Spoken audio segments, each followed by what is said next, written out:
ಇಲ್ಲಿ ನೋಡಿ, operation success ಆಗಿದೆ. ಅವರು ಆರೋಗ್ಯವಾಗಿ ಚೆನ್ನಾಗಿದ್ದಾರೆ. ಅವ್ರಿಗೆ ಸ್ವಲ್ಪ ಬಿ ಪಿ ಹೆಚ್ಚು ಕಡಿಮೆ ಆಗ್ತಾಯಿದೆ, ಸ್ವಲ್ಪ ಬಿ ಪಿ ಜಾಸ್ತಿನೇ ಆಗ್ತಾಯಿದೆ. ಇವತ್ತು ಸದ್ಯಕ್ಕೆ ಒಂದು ಸ್ವಲ್ಪ ದಿವಸ ಅವರಿಗೆ ಈ ಮಗು ಹೊಟ್ಟೆಲಿರೋ ಮಗು ಡೆತ್ ಆಗಿದೆ ಅನ್ನೋ ವಿಷಯ ಅವ್ರಿಗೆ ಗೊತ್ತಾಗೋದು ಬೇಡ. ಅದಕ್ಕೆ ಈ ವಿಷಯ ಅವರಿಂದ ಮುಚ್ಚಿಡಿ ಸ್ವಲ್ಪ ದಿನ, ಆಮೇಲೆ ಹೇಳಿರಂತೆ. ಇವಾಗ ಸ್ವಲ್ಪ ಅವ್ರಿಗೆ ಬಿ ಪಿ ಜಾಸ್ತಿ ಆಗ್ತಾ ಇದೆ, ಮತ್ತು ಅವರು ಅದನ್ನೇ ಟೆನ್ಷನ್ ತೊಗೊಬಿಟ್ಟು ಮತ್ತೆ ಅವ್ರಿಗೇನಾದರೂ ಪ್ರಾಬ್ಲಮ್ ಆಗಿಬಿಟ್ರೆ ಕಷ್ಟ ಆಗುತ್ತೆ. ಇವಾಗ ಅವ್ರ ಹೊಟ್ಟೆಲಿರೋ ಮಗು ಇದೆ ಅಂತ ಹೇಳಿ ಅವ್ರಿಗೆ ಸದ್ಯಕ್ಕೆ ಹೇಳಿ, ಸರಿನಾ? ಸ್ವಲ್ಪ ದಿನದ ಮಟ್ಟಿಗೆ, ಆಮೇಲೆ ಹುಷಾರಾಗೋವರೆಗೂ, ಅವರು ಸ್ವಲ್ಪ ಕ್ಯೂರ್ ಆಗೋವರೆಗೂ, ಎದ್ದು ಬೆಡ್ಡಿಂದ ಇಳಿದು ಓಡಾಡೋವರೆಗೂ ಆಮೇಲೆ ಅವರು ಸರಿ ಹೋಗ್ತಾರೆ. ಒಂದೆರಡು ದಿವಸ ಈ ವಿಷಯ ಅವರಿಂದ ಮುಚ್ಚಿಡಿ. ನನ್ನ ಮಗಳು ಆರೋಗ್ಯವಾಗಿದ್ದಾಳ ಡಾಕ್ಟ್ರೆ, ನನ್ನ ಮಗಳು ಚೆನ್ನಾಗಿದ್ದಾಳ. ನಿಮ್ಮ ಮಗಳು ಚೆನ್ನಾಗಿದ್ದಾರೆ, ಆದರೆ ಸ್ವಲ್ಪ ಬಿ ಪಿ ಹೆಚ್ಚು ಕಡಿಮೆ ಆಗ್ತಾ ಇದೆ ಅವ್ರಿಗೆ. ಇನ್ನು ಅವ್ರಿಗೆ ಅಬ್ಸರ್ವೇಷನಲ್ಲಿ ಇಟ್ಟಿದ್ದೀವಿ. ಒಂದು 1/4 ಗಂಟೆ ಆದಮೇಲೆ ಮತ್ತೆ ಅವ್ರಿಗೆ ವಾರ್ಡಿಗೆ ಶಿಫ್ಟ್ ಮಾಡ್ತೀವಿ. ಆವಾಗ ಬೇಕಿದ್ರೆ ನೀವು ಹೋಗಿ ನೋಡಿ. ಸದ್ಯಕ್ಕೆ ಅವ್ರಿಗೆ ಏನು ಟೆನ್ಷನ್ ಆಗೋವಂಥ ವಿಷಯ ಹೇಳ್ಬೇಡಿ ಸದ್ಯಕ್ಕೆ. ಆಮೇಲೆ ಹುಷಾರಾದ ಮೇಲೆ ಬೇಕಾದರೆ ಈ ವಿಷಯ ಅವ್ರಿಗೆ ಹೇಳಿರಂತೆ. ಮಗು ಚೆನ್ನಾಗಿದೆ, ಐಸು ವಾರ್ಡಲ್ಲಿ ಇಟ್ಕೊಂಡಿದ್ದಾರೆ ಡಾಕ್ಟ್ರು. ಸ್ವಲ್ಪ ದಿನದ ಮಟ್ಟಿಗೆ 1 ವಾರ 15 ದಿವಸ ಅಲ್ಲೇ ಇರಬೇಕು, ತೂಕ ಬೆಳವಣಿಗೆ ಎಲ್ಲ ಕಡಿಮೆ ಇದೆ ಅಂತ ಹೇಳಿ ಅವರಿಗೆ. ಸರಿ ಆಯಿತು ಡಾಕ್ಟರ್. ನನ್ನ ಮಗಳ ಮಗು ಬಗ್ಗೆ ತುಂಬ ಆಸೆ ಇಟ್ಕೊಂಡಿದ್ಲು. ನನ್ನ ಹೋಟೆಲ್ ಮಗು ಐತೆ ಅಮ್ಮ, ನಿಮ್ಮ ಮಗು ಆಗುತ್ತೆ ಅಂತೇಳಿ. ಯಾವ ಮಗು ಆಗಿತ್ತು ಡಾಕ್ಟರ್? ತೂಕ ಬೆಳವಣಿಗೆ ಎಲ್ಲ ಚೆನ್ನಾಗಿದೆ, ಹೆಣ್ಪಾಪು ತುಂಬ ಚೆನ್ನಾಗಿದೆ ಹೆಣ್ಮಗು. ನೀವು ಮೊನ್ನೆ ಅವ್ರಿಗೆ ಹೊಟ್ಟೆ ನೋವು ಕಾಣಿಸ್ಕೊಂಡಾಗ ಬಂದಿದ್ರೆ, ಸಿಸರಿನ್ ಮಾಡಿ ಮಗು ತೆಗ್ದಿದ್ರೆ ಭಾಳ ಚೆನ್ನಾಗೇ ಇರೋದು. ಏನು ಮಾಡ್ತೀಯ, ನೀವು ಲೇಟ್ ಮಾಡಿಬಿಟ್ಟಿದ್ದೀರಾ, ಅದಕ್ಕೆ ಮಗು ಉಸಿರು ಕಟ್ಬಿಟ್ಟು ಒಳಗಡೆ ಡೆತ್ ಆಗಿಬಿಟ್ಟಿದೆ. ಸರಿ ಆಯಿತು ಡಾಕ್ಟರ್, ನಾವು ಸದ್ಯಕ್ಕೆ ಹುಡುಗಿ ಹತ್ರ ಈ ವಿಷಯ ಹೇಳೋದಿಲ್ಲ ಡಾಕ್ಟರ್. ಇವಾಗ ವಾರ್ಡಿಗೆ ಶಿಫ್ಟ್ ಮಾಡ್ತೀರಾ? ಸ್ವಲ್ಪ ಬಿ ಪಿ ಹೆಚ್ಚು ಕಡಿಮೆ ಆಗ್ತಾ ಐತೆ. ನಾನು 1/4 ಗಂಟೆ ಬಿಟ್ಟು ಅವ್ರಿಗೆ ವಾರ್ಡಿಗೆ ಶಿಫ್ಟ್ ಮಾಡ್ತೀವಿ, ಅವಾಗ ನೋಡಿರಿ. ಸರಿ ಆಯಿತು ಡಾಕ್ಟರ್.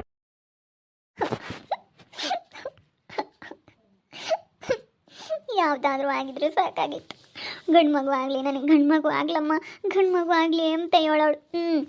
ಯಾವುದಾದ್ರೂ ಆಗಿದ್ರೆ ಸಾಕಾಗಿತ್ತು. ನಿಖಿಲ್ ಬರೋನು, ಇವಾಗ ಮಗುನೂ ಇಲ್ಲ ಅಂತಂದರೆ ಅವ್ನು ಬರೋದಿಲ್ಲ. ಅವ್ನು ಬಂದೇ ಬರೋನು ನೋಡೋಕ್ಕೆ. ನಾವು ಹಂಗೆ ಅಂದ್ಕೊಂಡಿದ್ವಿ, ಮಗು ನೋಡ್ಕೊಂಡಾದ್ರೂ ಹೆಂಗೋ ಚೆನ್ನಾಗಿರ್ತಾಳೆ ನಮ್ಮ ಸುಪ್ಪಿ ಅಂತ ಹೇಳಿ ಅಂದ್ಕೊಂಡಿದ್ವಿ. ದೇವ್ರಂಬನ ಅದು ಕಿತ್ಕೊಬಿಟ್ನಲ್ಲ. ಯಾವುದೋ ಹೆಣ್ಮಗುನೋ ಗಂಡು ಮಗುನೋ ಯಾವುದಾದ್ರೂ ಆಗಿದ್ರೆ ಸಾಕಾಗಿತ್ತು, ಆರೋಗ್ಯವಾಗಿ ಚೆನ್ನಾಗಿದ್ದಿದ್ರೆ ಸಾಕಾಗಿತ್ತು. ಅಮ್ಮ ಬಿಡಮ್ಮ, ಅಳ್ಬೇಡ, ಏನು ಮಾಡೋಕ್ಕಾಗುತ್ತೆ, ಆಗೋದಾಗ್ಬಿಟ್ಟೈತೆ. ಅದೇ ಅಪ್ಪ, ಆಗೋದಾಗ್ಬಿಟ್ಟಿದೆ. ನಾನು ಅವನಿಗೆ ಬೇಕಾದರೆ ವಿಷಯ ನಾನು ಹೋಗಿ ಹೇಳ್ಬರ್ತೀನಿ, ನೀನು ಅಳ್ಬೇಡ, ಸುಮ್ಮನೆ ಇದ್ಬಿಡು. ಇವಾಗ ಅವಳಿಗೆ ಬಿ ಪಿ ಹೆಚ್ಚು ಕಡಿಮೆ ಆಗ್ತಾಯಿತ್ತಂತೆ ಸುಪ್ಪುಗೆ. ಅದಕ್ಕೋಸ್ಕರ ಡಾಕ್ಟ್ರು ಟೆನ್ಷನ್ ಆಗೋಂಥ ವಿಷಯ ಹೇಳ್ಬೇಡಿ ಅಂತ ಹೇಳಿದ್ದಾರೆ. ಈಗ ಅವಳಿಗೆ ವಾರ್ಡಿಗೆ ಶಿಫ್ಟ್ ಮಾಡಿದಾಗ ಏನಂತ ಹೇಳ್ತೀರಾ, ಎಲ್ಲರೂ ಒಂದೇ ಮಾತು ಹೇಳಬೇಕು. ಯಾಕಂತಂದರೆ ಅವಳಿಗೆ ಸದ್ಯಕ್ಕೆ ಇನ್ನೂ ಈ ವಿಷಯ ಗೊತ್ತಾಗೋದು ಬೇಡ. ಯಾಕಂತಂದರೆ ತುಂಬ ಆಸೆ ಇಟ್ಕೊಂಡಿದ್ಲು, ಒಂಥರ ಏನೋ ಬಿ ಪಿ ಹೆಚ್ಚು ಕಡಿಮೆ ಆಗ್ತಾಯಿದೆ. ಅದಕ್ಕೆ ಈಗಿನ್ನೂ ಅಬ್ಸರ್ವೇಷನಲ್ಲಿ ಇಟ್ಟಿದ್ದಾರೆ. ಇಲ್ಲಿ ನೋಡಿ, ಒಂದು 15 ದಿನ, 7 ತಿಂಗಳಲ್ಲಿ ಮಗು ಡೆಲಿವರಿ ಆಗಿರೋದ್ರಿಂದನೇ ಒಂದು 15 ದಿನ ಡಾಕ್ಟ್ರು ಐಸು ವಾರ್ಡಲ್ಲಿ ಇಟ್ಕೊಂಡಿದ್ದಾರೆ. ಹೊರಗಡೆ ಕೊಡೋದಿಲ್ಲ, ಯಾರಿಗೂ ತೋರಿಸೋದಿಲ್ಲ, ಇನ್ಫೆಕ್ಷನ್ ಆಗುತ್ತೆ ಅಂತೇಳಿ ಯಾರಿಗೂ ಕೊಡೋದಿಲ್ಲ ಅಂತೇಳಿ ಅವ್ರ ಹತ್ರ ಸುಳ್ಳು ಹೇಳಿ, ನೀವು ಸುಳ್ಳು ಹೇಳಬೇಕು. ಯಾಕಂತಂದರೆ ಈ ವಿಷಯ ಗೊತ್ತಾಗ್ಬಿಟ್ರೆ ಇನ್ನೂ ಬಿ ಪಿ ಹೆಚ್ಚು ಕಡಿಮೆ ಆಗಿ ಸಡನ್ನಾಗಿ ಏನಾದರೂ ಬೇರೆ ಆಗೋ ಚಾನ್ಸಸ್ ಏನಾದರೂ ಇರುತ್ತೆ ಅಂತ ಡಾಕ್ಟ್ರ್ ಹೇಳ್ತಾ ಇರೋದು. ಇಲ್ಲಿ ನೋಡಿ, ಇಲ್ಲಿ ನೀನು ಅಳ್ಬೇಡಕ್ಕಲ್ಲ. ಯಾಕೆ ಹೇಳ್ತಾ ಇದೀಯ ಶಶಿ ಅಳ್ಬೇಡ. ಯಾಕೆ ಹೇಳ್ತಾ ಇದೀಯಾ? ನೀನೇ ಈ ರೀತಿ ಹೇಳ್ತಾರೆ ನೀವು ಡಾಕ್ಟ್ರ್ ಹೇಳಿಲ್ವಾ ಟೆನ್ಷನ್ ಆಗೋಂಥ ವಿಷಯ ಹೇಳ್ಬೇಡಿ ಸದ್ಯಕ್ಕೆ, ಅವರು ಹುಷಾರಾಗೋವರೆಗೂ ಅಂತ. ಅವರು ತುಂಬ ಬೇಜಾರಲ್ಲಿ, ಇವಾಗ ಅವಳು ಬೇಜಾರಲ್ಲಿದ್ದಾಳೆ. ನೀನು ಈ ರೀತಿ ಸಡನ್ನಾಗಿ ನೀನು ಈ ರೀತಿ ಮಾತಾಡ್ತಿದ್ರೆ ಅಳ್ತ್ಕೊಂಡು ಅವಳ ಮುಂದೆನೇ ಡೌಟ್ ಬರೋ ಥರ ಇರಬಾರ್ದು. ಮಗು ಚೆನ್ನಾಗಿದೆ ಅಮ್ಮ, ಹಿಂಗೆ ಇನ್ಫೆಕ್ಷನ್ ಆಗುತ್ತೆ ಅಂತ ಕೊಡೋದಿಲ್ಲ, ಡಾಕ್ಟ್ರು ಹೇಳಿದ್ದಾರೆ, ಅದಕ್ಕೆ ಆರಾಮಾಗಿಡು, ನೀನು ಟೆನ್ಷನ್ ತೊಗೋಬೇಡ ಅಂತೇಳಿ ಧೈರ್ಯ ಹೇಳಬೇಕು. ನೀನೇ ಈ ಥರ ಅಳ್ತಾ ಕೂತ್ಕೊಂಡ್ರೆ ಹೇಗೆ ಶಶಿ? ಅಳ್ಬೇಡ ತೆಗಿ, ಯಾಕೆ ಹೇಳ್ತಾ ಇದೆಯಾ? ಅವಳು ತುಂಬ ಆಸೆ ಇಟ್ಕೊಂಡಿದ್ಲು ಅಂಕಲ್. ನಮ್ಮ ಸುಪ್ಪಿ ತುಂಬ ಆಸೆ ಇಟ್ಕೊಂಡಿದ್ಲು. ಅಣ್ಣ, ನನಗೆ ಏನಾದ್ರೂ ಮಗ ಆದರೆ, ನಿಮ್ಮ ಮಗಳಾದರೆ ಕೊಟ್ಟು ಮದುವೆ ಮಾಡು ಅಂತ ಹೇಳಿ ಹಿಂಗೆ ತಮಾಷೆಗೆ ಮಾತಾಡ್ತಾ ಇದ್ಲು. ತುಂಬ ಆಸೆ ಇಟ್ಕೊಂಡಿದ್ಲು ಅಂಕಲ್. ಅದಕ್ಕೆ ಅವಳಿಗೆ ಈ ವಿಷಯ ಗೊತ್ತಾದರೆ ಏನು ಗಾಡ್ತಾಳೋ ಏನೋ. ಅಲ್ಲ, ಅವಳು ಹೇಳ್ತಾ ಇದ್ಲು, ಅಮ್ಮ ನಿಮ್ಮ ಮಗು ಆದರೆ ನಿಖಿಲ್ ಬಂದೇ ಬರ್ತಾನೆ ಅಮ್ಮ, ನಾನು ಚೆನ್ನಾಗಿರ್ತೀನಿ ಅಮ್ಮ ನಿಖಿಲ್ ಜೊತೆ. ಮಗು ಆದರೆ ಬಂದು ಕರ್ಕೊಂಡು ಹೋಗ್ತಾನೆ ಅಮ್ಮ, ನನ್ನ ಮಗು ನೋಡ್ಕೊಂಡು ಆರಾಮಾಗಿರ್ತೀನಿ ಅಮ್ಮ. ಹೆಂಗೋ ನನಗೆ ಮಗು ಆಗ್ತೈತೆ, ದೇವ್ರು ಕೊಟ್ಟಿದ್ದಾನೆ, ಮಗು ಮುಖ ನೋಡ್ಕೊಂಡಾದ್ರೂ ನಾನು ಆರಾಮಾಗಿರ್ತೀನಿ ಅಮ್ಮ, ಚೆನ್ನಾಗಿರ್ತೀನಿ ಅಂತ ಹೇಳೋಳು. ಆದರೆ ದೇವ್ರು ಈ ರೀತಿ ಮಾಡಬಾರ್ದು. ಅತ್ಲಾಗ ಗಂಡನೂ ಇಲ್ಲ ಮಗನೂ ಇಲ್ಲ ಅನ್ನೋ ಥರ ಮಾಡಬಾರ್ದು ದೇವರು. ಅತ್ಲಾಗ ಅವನು ಹೋದ, ಅವನು ದೂರ ಮಾಡ್ದ, ಇವಾಗ ಮಗುನೂ ಕಿತ್ಕೊಬಿಟ್ಟ ನಮ್ಮ ಸುಪ್ಪಿಯಿಂದ.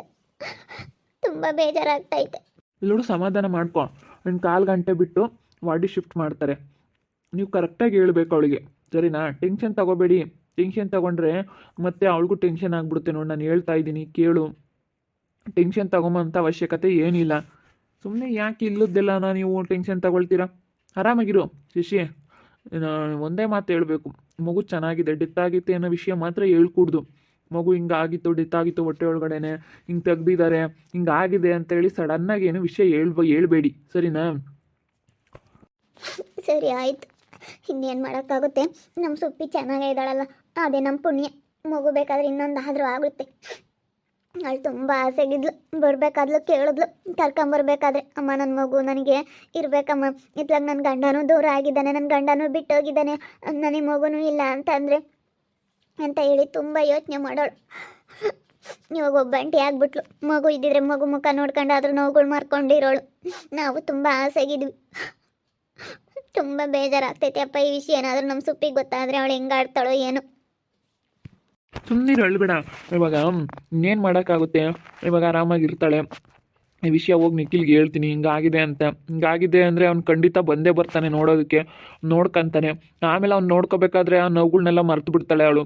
ಆಮೇಲೆ ನಿಖಿಲ್ ಬಂದಿದ್ದಾನೆ ಅಂತ ಗೊತ್ತಾಗಿ ಅವನೇನಾದ್ರೂ ಅವಳ ಜೊತೆ ಚೆನ್ನಾಗಿದ್ದರೆ, ಮಗು ಇಲ್ಲ ಅಂತ ಹೇಳಿದ್ರು ಈಗಳಮ್ಮ ಹಿಂಗೆ ಈ ರೀತಿ ಆಗಿದೆ, ಡಾಕ್ಟ್ರು ಉಳಿಸ್ಕೊಳಕ್ಕಾಗಲಿಲ್ಲ ಅಂತ ಹೇಳ್ಬಿಟ್ರು ಅಂತ ಹೇಳಿ ಆಮೇಲೆ ಹೇಳಿದ್ರು ಬೇಕಾದರೆ ಅವಳು ಅದನ್ನು ಸಹಿಸ್ಕೊಳ್ಳೋ ಶಕ್ತಿ ಇರುತ್ತೆ. ಇವಾಗ ಯಾಕಂತಂದರೆ ನಿಖಿಲು ಇಲ್ಲ, ಮಗುನೂ ಇಲ್ಲ ಅಂತ ಹೇಳಿ ಸಡನ್ನಾಗಿ ಎರಡು ವಿಷಯನೂ ಅವಳಿಗೆ ಗೊತ್ತಾಗ್ಬಿಟ್ರೆ ಅವಳು BP ಹೆಚ್ಚು ಕಡಿಮೆ ಆಗುತ್ತೆ, ಬೇರೆ ಏನಾದರೂ ಆಗೋ ಚಾನ್ಸಸ್ ಇರುತ್ತೆ. ಅದಕ್ಕೋಸ್ಕರನ ಸದ್ಯಕ್ಕೆ ಈ ವಿಷಯ ಗೊತ್ತಾಗೋದು ಬೇಡ. ಈ ವಿಷಯ ಗೊತ್ತಾಗಲಿಲ್ಲ ಅಂದರೆ ಬೆಸ್ಟು. ಅದಕ್ಕೋಸ್ಕರನ ಆಮೇಲೆ ನಿಖಿಲ್ ಬಂದು ಅವಳನ್ನ ಚೆನ್ನಾಗಿ ನೋಡ್ಕೋಬೇಕಾದ್ರೆ ಬೇರೆ ನೋವುಗಳ್ನೆಲ್ಲ ಮರೆತು ಬೇಕಾದರೆ ಮಗು ಇಲ್ಲ ಅಂತಂದ್ರು ನಿಖಿಲ್ ಇದ್ದಾನಲ್ಲ ನನ್ನ ಜೊತೆ, ಬಿಡು ಇನ್ನೊಂದು ಮಗು ಆಗುತ್ತೆ ಅಂತೇಳಿ ಧೈರ್ಯವಾಗಿರ್ತಾಳೆ. ಸದ್ಯಕ್ಕೆ ಈ ವಿಷಯನ ಗೊತ್ತಾಗೋದು ಬೇಡ. ಆರಾಮಾಗಿರು. ನೀವು ನೋಡೋದು, ಅವಳ ಮುಂದೆ ಅವಳಿಗೆ ಟೆನ್ಷನ್ ಆಗೋವಂಥ ವಿಷಯಗಳನ್ನ ಮಾತಾಡೋದು ಅದೆಲ್ಲ ಮಾಡಬೇಡಿ. ಡಾಕ್ಟ್ರ್ ಹೇಳಿದಾರೆ ತಾನೆ ಇವಾಗಿನ, ನೀವು ಹೇಳ್ರಿ ಇವರೇ, ಇವಳಿಗೊಂದು ಸ್ವಲ್ಪ ಹೇಳ್ಬಿಟ್ಟು ನೀನು ಚೆನ್ನಾಗಿರ್ಬೇಕು ಅಂತ ಹೇಳ್ರಿ. ಸರಿ ಆಯಿತು, ಅವಳನ್ನ ವಾರ್ಡಿಗೆ ಶಿಫ್ಟ್ ಮಾಡಿ ಅವಳನ್ನ ಮಾತಾಡಿಸ್ಕೊಂಡು ಆಮೇಲೆ ಹೋಗಿರಂತೆ. ಆಮೇಲೆ ಹೋಗಿ ಅವನಿಗೆ ಈ ವಿಷಯ ಹೇಳ್ರಿ. ಹೇಳೋದಂತೆ ಹೇಳ್ಬೇಕು. ಅವ್ನ ಮನ್ಸು ಬದಲಾಗ್ಬೋದು. ಏನು ಹೇಳ್ತಾನೆ ಒಂದ್ಸತಿ ಹೇಳಿ ಬಂದುಬಿಡ್ರಿ ಈ ವಿಷಯನ. ಮತ್ತೆ ನನಗೆ ವಿಷಯ ಗೊತ್ತಿಲ್ಲ ಅನ್ನೋದು ಬೇಡ, ಅವನಿಗೆ ವಿಷಯ ತಿಳಿಸ್ಬೇಕು. ನಾನು ಹೋಗ್ತೀನಿ. ನೀನೆಂತ ಹಾಳಾದ ನನ್ನ ಮಗನೇ, ಲೋಪರ್ ನನ್ನ ಮಗನ ಅಂತ ಹೇಳಿ ಸರಿಯಾಗಿ ಬೈದು ಬತ್ತೀನಿ, ತಡಿಯಮ್ಮ. ನಾನು ಹೋಗ್ತೀನಿ. ಬೇಡ ಪವನ್, ಹೋಗ್ಬೇಡ. ನೀನು ಹೋಗ್ಬೇಡ. ಯಾಕಂತಂದ್ರೆ ಸುಮ್ಮನೆ ಯಾಕೆ ಗಲಾಟೆಗಳು ಬೇಡ. ಅಂಕಲ್ ಹೋಗ್ತಾರೆ, ಅಂಕಲ್ ಎಲ್ಲ ಹೇಳಿ ಬರ್ತಾರೆ. ನೀನು ಟೆನ್ಷನ್ ತಗೋಬೇಡ, ಸುಮ್ಮನೆ ಇದ್ಬಿಡು. ಯಾಕೆ ಸುಮ್ಮನೆ ಟೆನ್ಷನ್ ತಗೊಂಡು ಯಾಕೆ ನೀನು ಮಾತಾಡಿ ನಿಷ್ಠುರ ಆಗಕ್ಕೆ ಹೋಗ್ತೀಯ? ಅಂಕಲ್ ಹೋಗ್ತಾರೆ, ಸಮಾಧಾನದಲ್ಲಿ ಅವನ ಹತ್ರ ಮಾತಾಡಿ, ಈಗಳಪ್ಪ ಹಿಂಗಾಗಿದೆ ಬಂದು ನೋಡು ಅಂತೇಳಿ ಏನಾದ್ರೂ ಮಾತಾಡ್ಕೊಂಡು ಬರ್ತಾರೆ. ಅವನೇನು ಹೇಳ್ತಾನೆ ನೋಡೋಣ. ಫಸ್ಟ್ ಅವನಿಗೆ ವಿಷಯ ಸಮಾಧಾನದಲ್ಲಿ ಹೇಳ್ಬೇಕು. ಅವನಿಗೆ ಮನ್ಸು ಬದಲಾಗ್ಬೋದು. ಹಿಂಗೆ ಈ ರೀತಿ ಆಗಿದೆ ಅಂತ ಹೇಳಿ ಬರ್ತಾರೆ. ಅಂಗಡಿ ಹತ್ರನೇ ಹೋಗ್ತಾರೆ. ನೀವೊಬ್ಬರೇ ಹೋಗ್ಬಿಡಿ. ಸುಮ್ಮನೆ ಇವನು ನಮ್ಮ ಪವನು ಸಿಟ್ಟು ಜಾಸ್ತಿ, ಏನಾದರೂ ಮಾತಾಡ್ಬಿಡ್ತಾನೆ. ಯಾಕೆ ಬೇಕು? ಅದಕ್ಕೇ ನೀವು ಸುಮ್ಮನೆ ನೋಡಿ, ನೀವೇ ಹೋಗ್ಬಿಟ್ಟು ಬಂದ್ಬಿಡಿ. ಅವಳಿಗೆ ವಾರ್ಡಿ ಶಿಫ್ಟ್ ಮಾಡಿದ್ದಾದ್ಮೇಲೆ ಹೋಗಿ ಅವಳು ನೋಡಿಕೊಂಡು ಆಮೇಲೆ ಹೋಗಿ. ನನಗೆ ತುಂಬ ಭಯ ಆಗ್ತಿದೆ. ನೀವಿದ್ರೆ ಏನೋ ಒಂಥರ ಧೈರ್ಯ ರುದ್ರೇಶ್ ನನಗೆ. ಆಯಿತು, ಸಮಾಧಾನದಾಗಿರು. ನಾನು ಹೇಳಿದ್ದೀನಲ್ಲ ಅದೇ ರೀತಿ ಹೇಳಿ ಅಷ್ಟೇ. ಅವಳನ್ನ ವಾರ್ಡಿ ಶಿಫ್ಟ್ ಮಾಡಿದ ಮೇಲೆ ನೋಡಿಕೊಂಡೆ ನಾನು ಹೋಗ್ತೀನಿ. ನಿಖಿಲ್ಗೆ ವಿಷಯ ಹೇಳ್ತೀನಿ. ನಮ್ಮ ಸೊಪ್ಪಿಗೆ BP ಜಾಸ್ತಿ ಆಗಿದೆ ಅಂತೆ. ಅದಕ್ಕೆ ಸದ್ಯಕ್ಕೆ ಅವಳ ಹೊಟ್ಟೆಲಿರೋ ಮಗು ಇವಾಗ ಸತ್ತೋಗಿದೆ ಅಂತ ಹೇಳಿ ಈ ವಿಷಯನ ನಾವು ಸ್ವಲ್ಪ ದಿನ ಮುಚ್ಚಿಡ್ತೀವಿ. ಯಾಕಂದರೆ ತುಂಬ ಆಸೆಲಿದ್ಲು. ಈಗ ನಿಖಿಲು ಇಲ್ಲ, ಮಗುನೂ ಇಲ್ಲ ಅಂತಂದರೆ ಅವಳಿಗೆ ಇವಾಗ ತುಂಬ ಅವಳಿಗೆ ಅರ್ಗಿಸ್ಕೊಳಕ್ಕೆ ಆಗ್ತಾ ಇಲ್ಲ. ಇವಾಗ BP ಹೆಚ್ಚು ಕಡಿಮೆ ಆಗ್ತಾ ಇದೆಯಂತೆ. ಅದಕ್ಕೇ ಈ ವಿಷಯ ಅವಳಿಂದ ಇವಾಗ ಸದ್ಯಕ್ಕೆ ಮುಚ್ಚಿಡ್ತಾ ಇದ್ದೀವಿ.